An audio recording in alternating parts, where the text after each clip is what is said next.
Welcome back to the Quick Business English podcast. This is your host, Andrea. Today's episode is about sharpening your job interview answers. Many candidates rely on vague, overused phrases, but you can stand out by replacing them with clear, specific, and professional language. Let's go through 10 examples together. Let's look at example 1.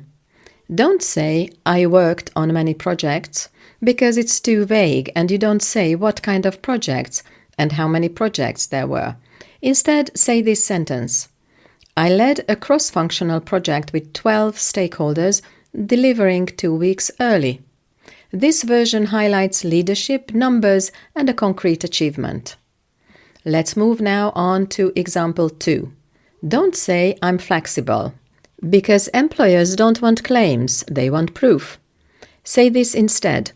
When priorities shifted last quarter, I restructured the workflow and still met the client's deadline. This sentence shows adaptability under real pressure. Example 3 is coming up. Don't say I improved communication in the team. Why? Because numbers and outcomes make your answer measurable and memorable. So instead say this. I introduced a weekly stand-up meeting that reduced email volume by 30%. Example 4 is next. Don't say I can manage stress, because this paints a picture of how you actually handle pressure instead of just saying you can. So, a better version is, during a high-pressure audit, I prioritized tasks daily and kept the team focused, which ensured 0 delays. Okay, let's hear now example 5. Don't say I like working with people, because interviewers aren't interested in what you like. They want to see how you add value. So say this. I build strong client relationships. For example, I retained a key account by presenting a tailored and long-term strategy that demonstrated a clear commitment to their future growth. Now, moving on to example 6. Don't say I left for a better opportunity. Instead, say I reached a plateau in growth and I'm ready to apply my skills in a more strategic role. It shows ambition, focus, and forward momentum without sounding negative. Example 7 is coming up. Don't say I'm results-oriented, because anyone can say they are results-oriented. I have a better version for this. I negotiated supplier terms that cut costs by 15% without reducing quality. You want to say this because you stand out when you prove it with results. Okay, it's time for example 8.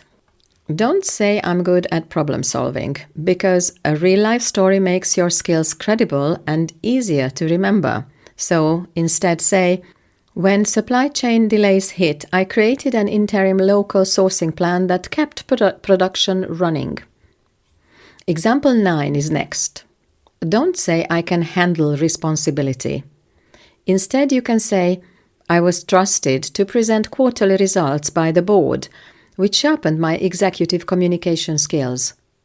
This example turns responsibility into visible evidence of trust and professionalism.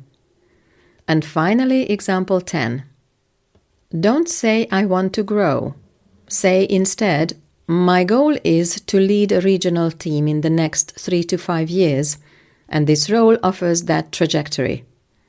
It shows that you have direction and you can connect your growth plan to the company's needs.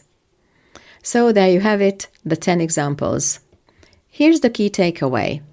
In job interviews, don't rely on vague and generic claims. Instead, use specific examples that highlight results and impact.